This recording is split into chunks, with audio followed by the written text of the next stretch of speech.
भूले।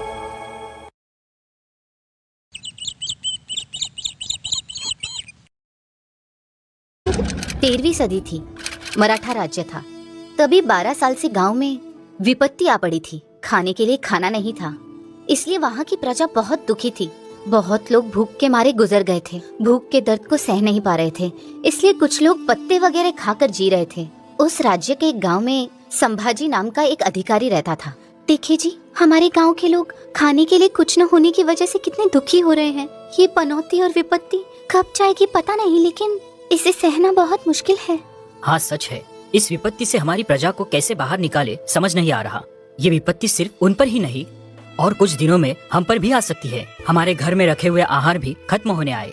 आप इस गांव के अधिकारी होकर भी हम ही इतने दुखी हैं, तो उन सामान्य प्रजा के बारे में सोचकर ही डर लग रहा है मुझे। अब उस परमेश्वर के ऊपर ही दुखों को छोड़कर अब क्या होगा देखना पड़ेगा। हम क्या कर सकते हैं बोलो? इस गांव के लिए दिया हुआ अनाज आपके अधीन में तो रखा हुआ है ना? उसमें से अगर थोड़े से अनाज को भी उन सामान्य लोगों को दे देंगे तो भूख की वजह से मरना कम हो जाएगा ना? तुम जो कर रही हो सही है, लेकिन हमारे राजा के आज्ञा के बिना अनाज को प्रजा में बांटने का अधिकार मुझे नहीं है। अब सोचने के लिए कुछ बचा नहीं है। आपके कहे अनुसार ही सब कुछ परमेश्वर के ऊपर छोड़कर क्या होगा वो देखना है। उस तरह रहने की वजह से उस गांव की प्रजा की दुख और भूख बढ़ते ही जाती है। देखिए जी, इस भूख के दर्द को सहन करते रहना हमसे नहीं हो रहा। फिर हमारे बच्चे की परिस्थितियों के बारे में क्या सोचें? अब हमारे राजा के पास सहायता आएगी इसका मुझे विश्वास नहीं रहा। आज के दिन किसी भी तरह अनाज के रखे हुए गोदाम के ताले को तोड़कर आहार और अनाज को अपना बनाना ही होगा। इसके उसके मुंह से सुनकर गांव की सारी प्रजा अनाज के गोदाम का ताला तोड़ने का निर्णय लेते हैं। तभी सभी मिलकर गांव के अधिकारी संभाजी के घर के पास आहार के लिए नारे लगाते हैं। देखा, हमने जैसे सोचा था वो सभी लोग हमारे घर के पास आकर अनाज को जबरदस्ती से ही अपना बनाने का निर्णय ले चुके हैं। अब उन्हें रोकना मुश्किल है। सुनो, उस अनाज पर किसी का भी अधिकार नहीं है। मैं इस समय राजा के कुछ सिपाहियों को अनाज और धान की रखवाली के लिए आने की खबर भेजता हूँ। तभी संभाजी राजा जी को खबर भेजने का निर्णय लेता है। उस समय उसे एक आवाज सुनाई देती है। संभाजी, तुझे उनकी भूख और दुख दिखाई नहीं दे रही है? अब क्या सोच रहे हो? इस गोदाम में रखा हुआ अनाज अब नहीं तो फिर कब काम आएगा? तू ही सोच कर देख। तुरंत ही उस धान को इस गांव के लोगों में बांटकर उन्हें भूख और दुखों से बाहर निकालने की जिम्मेदारी तुम्हारी है। अगर मैं राजा की आज्ञा पर आधारित रहूंगा तो ना जाने और कितने लोग मर जाएंगे। सुनिए, आप सभी लोग थोड़ा समय रुकिए। आप सभी लोगों को पूरा धान बांटने का निर्णय मैं ले चुका हूँ। दया करके सभी लोग पंक्ति में आकर अनाज को ले लीजिए। उस तरह वहाँ रुके हुए सभी लोगों को गोदाम में रखे हुए अनाज बांटता है। वो सभी लोग बहुत ही खुश होकर वहाँ से चले जाते हैं। चलो अच्छा हुआ, अब जाकर मेरे मन को शांति मिली है।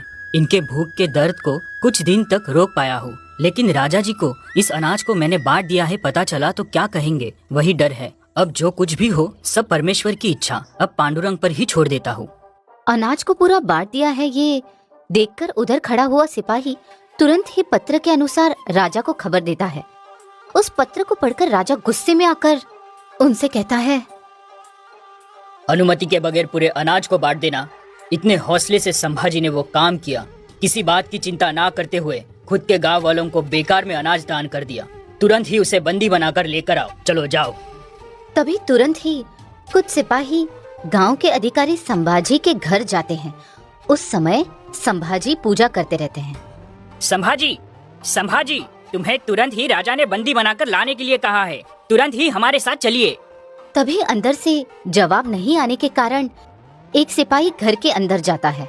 संभाजी, संभाजी, क्यों इतने जोर से चिल्ला रहे हो? संभाजी अंदर पूजा कर रहे हैं। कुछ समय धीरज रखिए, पूजा खत्म करके बाहर आएंगे। पूजा वगैरह से हमें कोई काम नहीं, वो किधर है बताओ। राजा जी ने तुरंत ही संभाजी को लाने को कहा है, प्यार से आएगा या नहीं? पूजा से बड़ा हमारे लिए कोई कार्य नहीं है। पूजा खत्म होने तक उनसे मिल नहीं सकते, तब तक आपको इंतजार करना ही होगा, वो आ जाएंगे। ठीक है, मैं बाहर इंतजार करता हूँ, जल्द ही पूजा खत्म करके आने के लिए कहिए। कुछ समय बाद पूजा खत्म करके संभाजी बाहर आते हैं। पत्नी के द्वारा जान लेते हैं।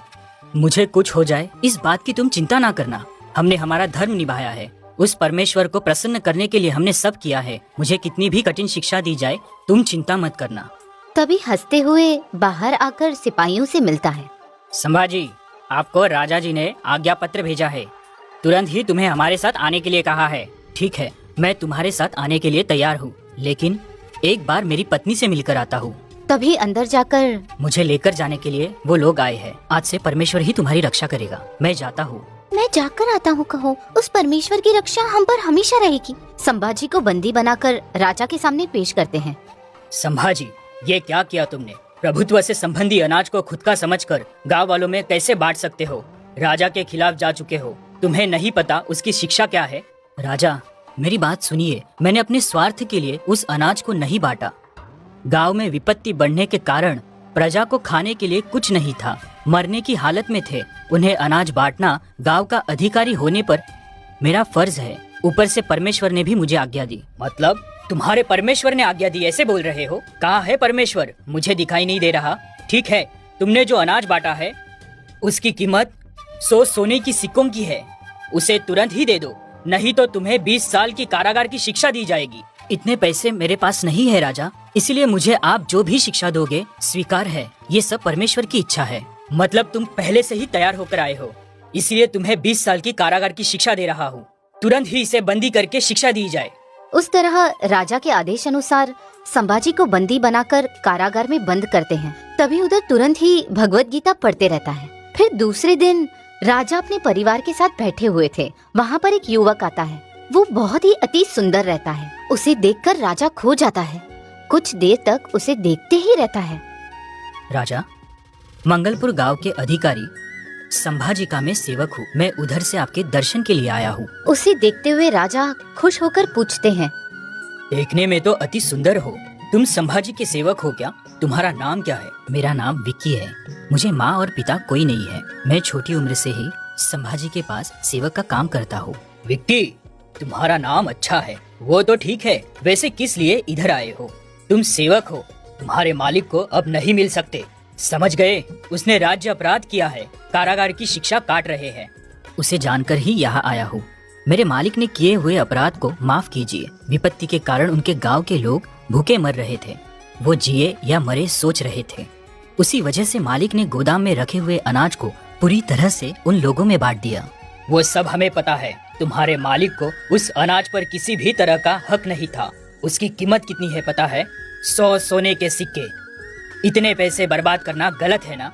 हाँ महाराजा, मेरे मालिक ने राज्य के विरुद्ध अपराध किया है। उस अनाज के मूल्य को आपको देने के लिए यहाँ आया हूँ। ये देखिए वो पैसे, इसे आप अपने खजाने में जमा करके मुझे रसीद दिलाइएगा। राजा विक्की के रूप रंग को देखते रहता है। ये लीजिए प्रभु वो पैसे, इसे आप अपने खजाने में जमा करके मुझे रसीद दिलाइएगा। अच्छी बात है विक्की, इस खजाने को जमा करने के बाद यहाँ आकर मुझे मिलकर जाओ। उस तरह विक्की खजाने में पैसे जमा करने के बाद रसीद लेकर लौटकर राजा के पास आता है। विक्की, तुझे रसीद मिली ना? मिली प्रभु। अब मुझे जाने की आज्ञा दीजिए। पहले ही बहुत देर हो चुकी है, मुझे घर जाना है। उस रसीद को लेकर राजा राजमोहर लगाकर विक्की को वापस करता है। तुरंत ही संभाजी को गौरव के साथ छोड़ दिया जाए। राजा विक्की को देखते हुए खो जाता है। इच्छा न होते हुए विक्की को जाने की अनुमति देता है। तभी राजा के आज्ञा के अनुसार सिपाही संभाजी को रिहा करने के लिए जाते हैं। तभी वहाँ कारागार में कैद संभाजी भगवत गीता पढ़ते रहते हैं। उसे उस पुस्तक में एक रसीद दिखाई देती है। उसमें राजा को देने वाले पैसे खजाने में जमा कर दिए हैं। अब संभाजी को रिहा कर दीजिए पत्र में दिखाई देता है। अरे ये क्या? मैंने 100 सोने के सिक्के दिए हैं, उसकी रसीद है। ये आश्चर्य की बात है। इतने सारे पैसे कौन दे सकता है? ये मेरा भ्रम हो सकता है। उस दरमियान सिपाही कारागार के पास आकर, संभाजी, आपको रिहा करने की राजा जी ने आज्ञा दी है, आप जा सकते हो। इतने सारे पैसे किसने दिए हैं? वो सब हमें नहीं पता। राजा जी के आज्ञा के अनुसार आपको रिहा कर रहे हैं। उस तरह संभाजी उसके अपने गांव चला जाता है। बाद में राजा जी को हर समय विक्की की याद आती रहती है। उसको देखना है, ये सोच रोज रोज बढ़ती रहती है। ये क्या? मुझे उस विक्की को देखने का बार बार एहसास हो रहा है। असल में कौन है वो विक्की? हाँ, विक्की ने कहा था मैं संभाजी का सेवक हूँ, मतलब विक्की संभाजी के पास ही रहेगा। मैं कल सुबह ही रवाना होकर संभाजी के पास जाता हूँ। मैं उस विक्की को देखे बगैर रह नहीं सकता। तभी दूसरे दिन सुबह राजा घोड़े पर सवार होकर संभाजी के पास जाता है। राजा जी को मेरा प्रणाम। राजा, किस लिए आप यहाँ आए हो? खबर भेजते तो मैं ही आ जाता महाराज। संभाजी, मैं तुम्हें मिलने नहीं आया हूँ, तुम्हारे सेवक विक्की को मिलने आया हूँ। किधर है वो विक्की? एक बार उसे यहाँ बुलाइए। कौन विक्की? विक्की नाम का सेवक मेरे पास है ही नहीं। राज परिवार के लोगों के अलावा मेरे पास विक्की नाम का कोई नहीं है। आपसे शायद गलती हुई है। मुझसे गलती कैसे होगी? आपको कारागार में बंद किया, उस गुस्से से आप ही मुझे विक्की के बारे में नहीं बता रहे हो। पर वो सब आप मन में ना रखते हुए एक बार उसे बुलाइए। राजा, मैं सच कह रहा हूँ, मेरे पास विक्की नाम का कोई नहीं है। आपके जान पहचान के बगैर आपको जो अनाज के पैसे देने थे उसने दे दिया कहते हो। इतने सारे पैसे आपकी तरफ से दिए, मतलब आपको पता नहीं? ऐसे कैसे हो सकता है? ऊपर से सभा में आपका सेवक हूँ कहा। तभी संभाजी को वो पैसे किसने दिए हैं समझ आता है। राजा, अभी मुझे समझ आया पैसे किसने दिए। आपके पास आया हुआ विक्की कोई और नहीं, वो कृष्ण भगवान का रूप प्रतिरूप पांडुरंग है। वही आपके पास आए होंगे। आप कितने भाग्यशाली हो महाराज। सच में आप बहुत भाग्यशाली हो महाराज। हाँ क्या? साक्षात कृष्ण भगवान ही आकर आपके पैसे देकर गए। कितना बड़ा भक्ति स्वरूप है। ऊपर से आपका सेवक है कहा। तुम सच में बहुत महान हो। तुम बुलाओगे तो विक्की फिर आएगा। मेरे लिए एक बार बुलाइए, मैं आपका आभारी रहूंगा। तभी संभाजी आंख बंद करके प्रार्थना करता है। तुरंत कृष्ण भगवान प्रकट होते हैं। वह अति सुंदर रूप देखकर राजा परम भक्त हो जाता है। संभाजी भगवान के दर्शन करके बहुत ही खुश हो जाता है। स्वामी, मुझे क्षमा कीजिए। आपके लीला के बारे में संभाजी ने बताया, लेकिन मेरी आंखें बंद थी। आपके परम भक्त संभाजी को शिक्षा दी। मुझे क्षमा कीजिए स्वामी। आपसे जो कुछ भी होता है वो मैं ही करता हूँ, ये याद रहे आपको। उस तरह संभाजी के वजह से राजा को कृष्ण भगवान के दर्शन मिलते हैं। उस दिन से वह राजा कृष्ण भगवान के महाभक्त में बदल जाता है।